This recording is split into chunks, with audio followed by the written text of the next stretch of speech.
Hanggang doon sa dulo, napakaraming tuba. Puro tuba ang laman ito. Ulo ng lechon. Mga salamat.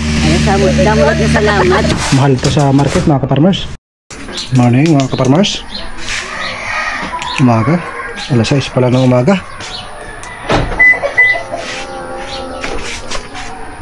Labas ko muna yung ating motor.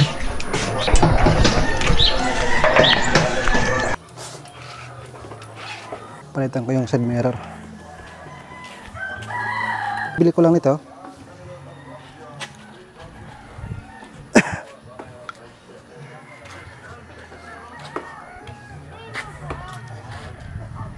Hindi na ako nag-EDB mga kaparmers. Hindi ko afford. Okay na ako dito sa Honda Click. Pang service, pang punta sa merkado. Kasi pag mag-EDB 160, parang alangalin ako sa gasolina. Mahal ang gasolina mga kaparmers. Kailangan matuto tayo magtipid. Palitan ko ito ng ito, pero tayo nabili.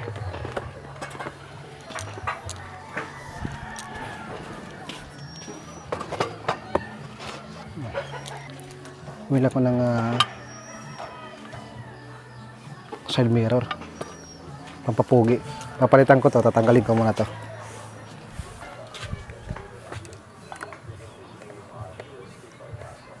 Kapal ah.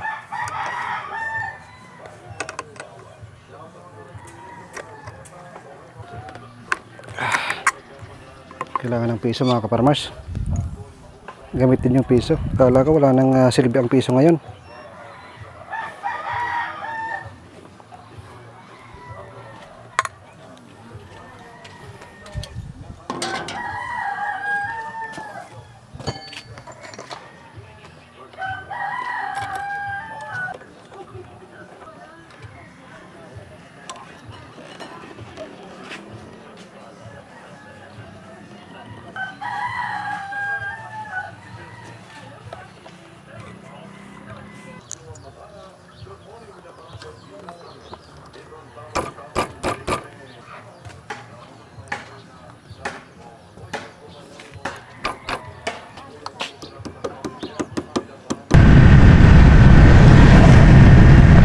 Muna, unang paggasolina. Mabos ng libre na 1 liter. 1 month itong na-stock sa bahay. Kasi yun nga, sabi ko, bago ako umuwi sa Pilipinas, kailangan meron ng plate number. Papalagay ko ngayon yung plate number. Ayos na mga kaparmers. Tibay, nilagyan ko ng washer.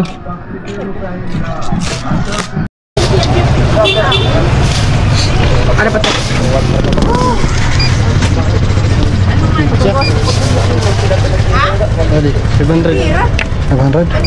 500 it medya, grabe. 500 ang kalahating kilo. Napakahirap talaga sa Pilipinas na ngayon. Huwag na kayong uuwi dito. 500 ha? Kalahating kilo. 50 yung ano, 5. Ang mahal. 500 ang kalahating kilo. Dito si Mrs. Bumibili. 500. Ha? 500. 500 ito? 500 grams. Bili sana kami ng isda kaso alanganin pa ngayon. Medyo wala pa nagsisidatingan. Puro bangus lang nandito. Maya ikot tayo.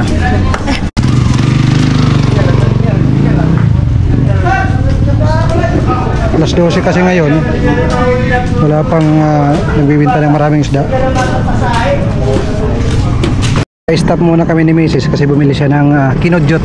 Nasaan yung kinodyot? Ayan, kinodyot ang tawag daw dyan.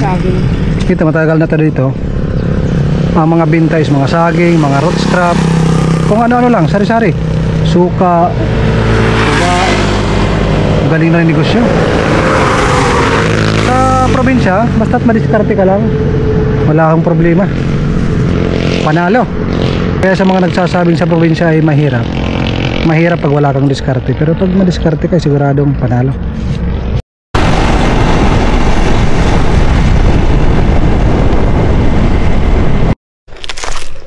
Kukuha tayo ng silot ngayon or butong. Puntahan namin yung aming lupa. Matagal na panahon hindi tayo nakapunta. Dito mayroon din na palayan. Pwedeng mag gawa ng fish pan dito para sa haluan. Kasi itong palayan dito is mayroong supply ng tubig nang gagaling sa ilalim ng lupa. Sa tagal ng panahon hindi ko na alam yung daan. Ito yung wag nyong tutularan. Ito yung lupa na ito. Noong nag-release ang barangay ng maraming nyog, kumuha ng marami. Tingnan niyo mga ka-farmers. Kung mapapansin niyo, tabi-tabi ang mga nyog. Pero pansinin niyo mga ka-farmers kung ano ang meron. Walang mga bunga. Ayan o, dapat namumunga na yan. Namumulaklak siya, pero walang namumunga. Ayan. Pag ganyan ang pagtatanim, hindi kaya. Walang mangyayari. Dito sa unahan ng palayan, nagpatanim ako ng Madre de Agua. Yan mga ka-farmers, yan doon, papunta doon sa mga gilid, puro Madre de Agua yan, malalaki na. Ito sana yung gagawin kong fish pan. Diyan may supplyan ng tubig. Mayroon dito mga coconut wine, sanggutan. Ano ba ang tawag sa inyo mga ka-farmers? Mga manonggiti ang tawag dito sa amin, yung mga kumukuha ng nyog. Sa unang panahon mga ka-farmers, napakasukal nito. Nang nililisan ito ng tatay ko, grabe, napakaraming haluan. Kahit ngayon marami yan dyan. Kasi si Mrs. gusto niya ng fresh na silot or butong. Kasi kung bibili kami doon sa gilid ng highway, hindi maganda yung nabilad na. Maganda ito mga ka-farmers kasi preskong presko pa. Ayan ang sinasabi ko sa inyo mga ka-farmers, walang mga bunga yan, tabi-tabi. Kaya sabi ko sa kapatid ko, putulin yan, kunin yung ubod. Yan, pwedeng gulayin yan, yung ubod. Yan, dyan sa mga gilid, Madre de Agua yan mga ka-farmers. Matagal na panahon hindi ako nakapunta dito. Yan, marami yan hanggang dun. Kasi ang balak ko sa una, dito talaga ako mag-farm. Kaso, ito nga yung bahay na to pinagawa ko para maganda yung landscape papunta dun. Ang kaso naman, dito sa aming lugar na ito, napakahirap ng signal. Walang linya ng wifi or yung data or yung signal ng SIM card, napakahirap. Kaya nagdesisyon ako na doon kila Mrs. Nabaliktad na mga ka-farmers, ako na yung dinala. Ito malaki na, putulan mo nga. Oh, mayroong sakit. May sakit ito mga ka-farmers na infect. Dito ang putulan kasi mayroong infection. Putulan mo dyan, dadaming isa ganyan. Tapos ibaon mo rin yung pinagputulan. Ayun ang lalaki ng dahon, ang lalapad ng dahon. Ang Madre de Agua ka-farmers, mas gusto nila yung medyo maputik at malilim na lugar. Katulad nito ng mga lupa, hindi yung pula na lupa. Para sa ating mga ka-farmers na mga expert dyan, ano ba yung kailangan ditong gawin? Infection namamatay. Tingnan natin unang remedyo. Huwag kang puputol. May infection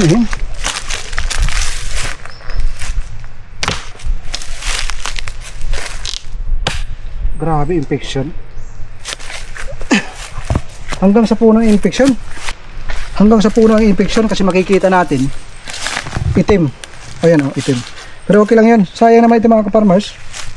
Siguro naman mabubuhay ito. Mayroon kasi mga ka-farmers natin na yung mga sinauna, lalo na sa mga probinsya, na pag sinabihan ay hindi na niniwala. Ito yung patunay na kailangan makabago na yung sistema. Putulin daw para maano. Kailangan makabago na yung ating susundin. Sa unang pagtanim nito mga ka-farmers, ang lalaki ng bunga.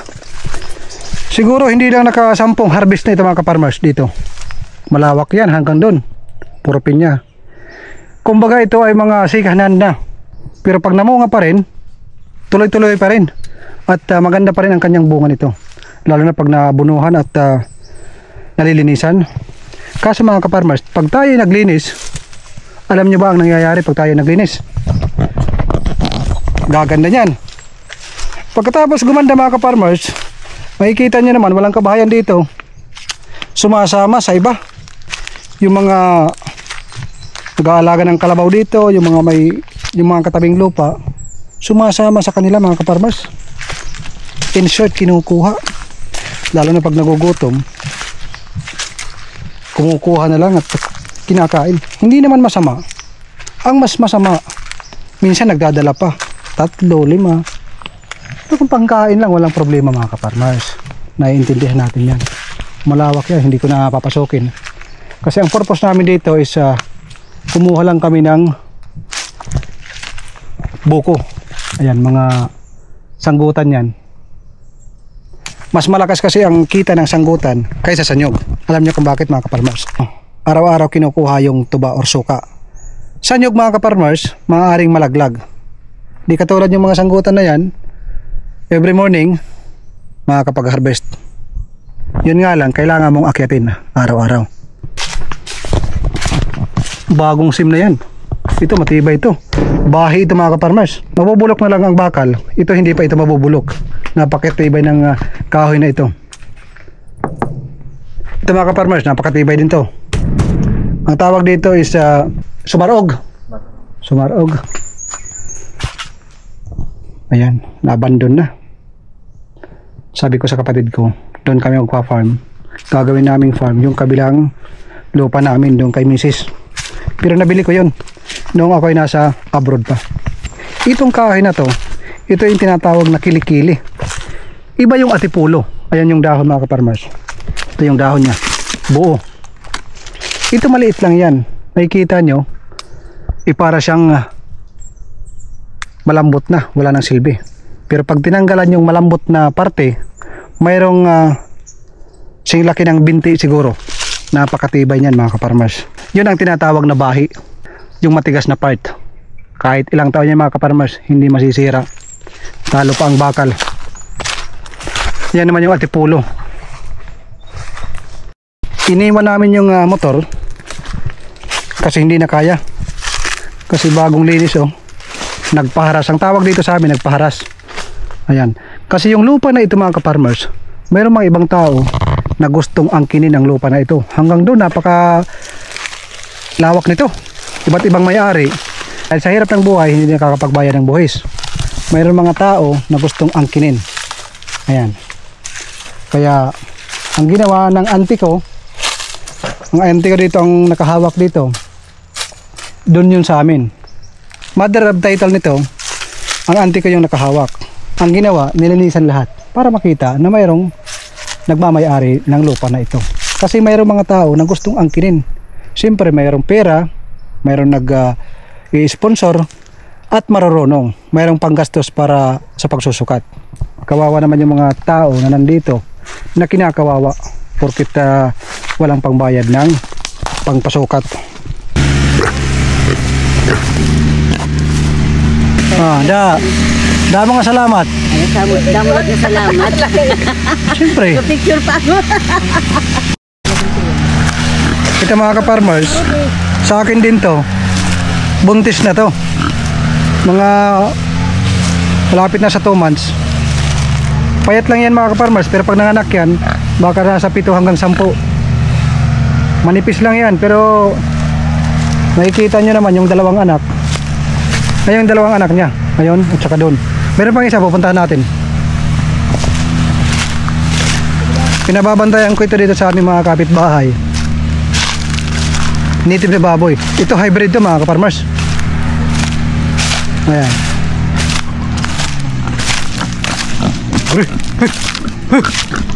Oh. Palagi ka ha. Yan mga ka-farmers. Mas maganda yung mayroon tayong mga pinapabantayan para pag nanganak wala tayong pagod. Pag nanganak hati tayo. Ganun lang yung simple mga ka-farmers. Meron akong 3 pinabantayan na mga native. Sabi ko yung mga sobra niyong pagkain mas mainam na ibibigay dyan kaysa naman itatapon. Ito gagawing inahin din to mga ka-farmers. Taba niyan mga ka-farmers. Punta natin isa. Ito yung kapatid mga ka-farmers. Inahin din yan. Ayan. Pag nanganak yan sabay-sabay 4 na piraso 3 piraso. Kahit mga anak lang ng 10-10 hati-hati kami, mayroon tayong 15. Wala tayong pagod. Pero lang kasimple mga ka-farmers. Mas mainam na meron tayong mga ganyan. Kung meron tayong sobrang pira, hindi tayo ng baboy kahit native, pabantayan natin. Huwag lang dadaanan ng ESF. Ito yung kawayan na napakatibay oh. Ang tawag dito is tangnan, yung may tinik. Tibay nito mga ka-farmers. Oh. Yan ang magandang gawing material para sa farm. Tibay ng kawayan na yan. Pero ang tawag dito sa amin hindi kawayan, tangnan. Matinik ang kanyang mga sanga nito. Meron mga tinik yan sa puno. Matinik to. Kaya hindi mo dali-dali makukuha yan. Hirap. Pero kung sasadyain, wala naman mahirap kung sasadyain talaga. Dito sa aming lugar, dito sa lugar na ito, maraming gumagawa ng banig. Yan. Isa din sa hanap buhay yan. Pagkatapos ibilad yan, gagawing banig. Doon may mga gumagawa. Yun may gawaan doon. Barangay Pitogo, ada kita. Kanda Chairman Balay. Hihimon ano? Star. Master mo na dahil doon. Huwag pinag-aralan mo na anay. Tapos ano ba't ito mga gilid? Karay-karay. Panbibita ito nga da. Kaya ang pagbagyo, daan mo na ito ni Star. Kaduha na ini bagyo eh. Nakaduha na? Pangalawa ng bagyo. So ibig sabihin, paikot ng barangay nalagyan na. Tapos dinaanan ng 2 bagyo, another na naman. Next time mga ka-farmers, i-vlog natin yung tuba. Ilan tuba mayroon ka dito ngayon? 400 jug. Next time pupuntahan natin yan. Talagang sasadyain. Ang ating topic, kung sasadyain natin yung paano ba kikita sa pagtutuba. Kita nyo mga ka-farmers, hanggang doon sa dulo napakaraming tuba. Supplier ng tuba dito siya pa. First cousin ko yan, naging chairman dito sa aming barangay. Next time balikan natin yung ating talagang content is para sa tuba. Paano ba kumita at paano ginagawa ang tuba. Tuba ito sa nyog, hindi ito galing sa nipa. Marami kasi yung tuba na klase. Next time balikan natin.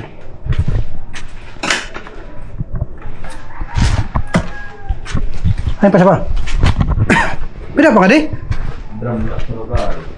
Muro pa yun eh kay pasukin. Sabi ni siya pa, sabi ni ng first cousin ko dito na huda. Okay. Hop.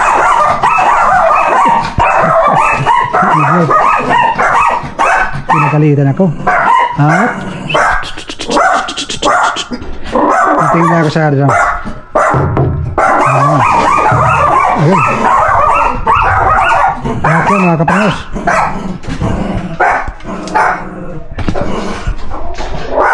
Itong drum na ito mga kaparmers, puro tuba ang laman ito. Hanggang doon, puro tuba. Ngayon, malapit-lapit na ang December. Mahal ang value ng tuba. Kung kailan hindi man ang tuba, dyan yung bibitawan nila ng aking first chassis. So yan mga bakante. Next time, interviewin natin yung may-ari nito kung paano kumita sa tuba. Walang problema sa pagtuba kasi hindi naman yan nasisira. Habang tumatagal, sumasarap ang tuba. Mas lalong nagmamahal mga kaparmas. Ang tawag dito? Lakatan. Lakatan. Mahal to sa market mga kaparmas.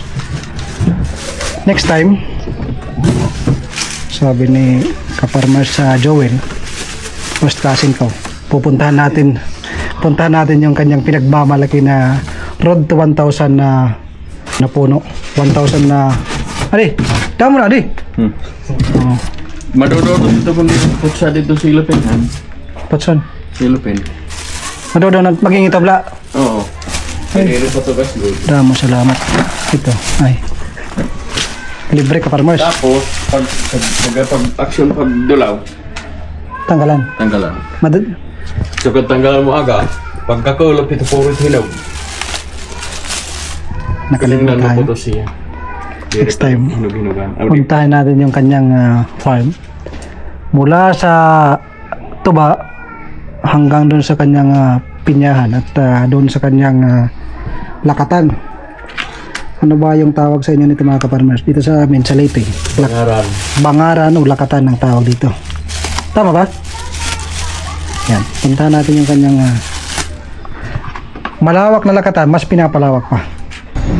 Dito kaparmers, dito sa probinsya, libre lang mga ganitong limonsito. Ito yung masarap. Merong pasilot. Dito lang yung kinuha. Nahuhulog lang yan mga kaparmers, nasasayang lang. Punong-puno. Grabe. Gusto mo, Karaya? Gusto mo? Gusto ikaw kain na god? Gusto mo? Ito na log na ito.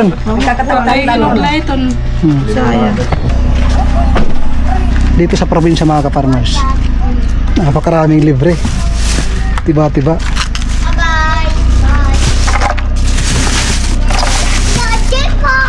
Mga bata, babay ng babay sa akin eh. Ka 100 isa-isa eh. Okay na yan. Ito yung sili na matapang. Ang tawag dito sa amin is kitikot. Malupit yan. Nangagat. Tama na. Sayang lang mga kaparmers. Oh. Ano?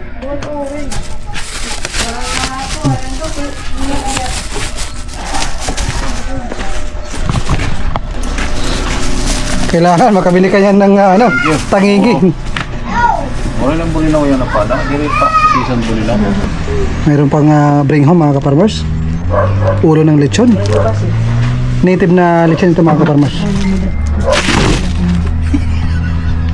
Libre na naman mga kaparmers. Magdala daw kami nito.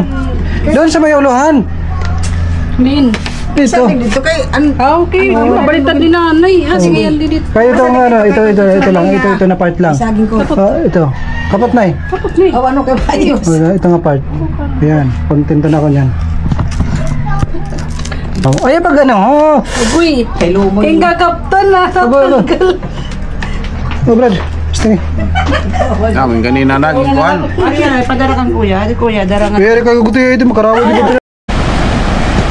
Ganda dito mga kaparmers. Napadawan kami. Ganda naglalaba. Unlimited yung tubig. Buhugas ng motor. Pinark ko muna kasi ganda ng view.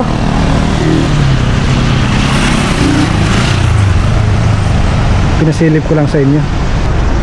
Para mga kaparmers, ipinaano ko lang sa inyo, binahagi. Balik mo tayo.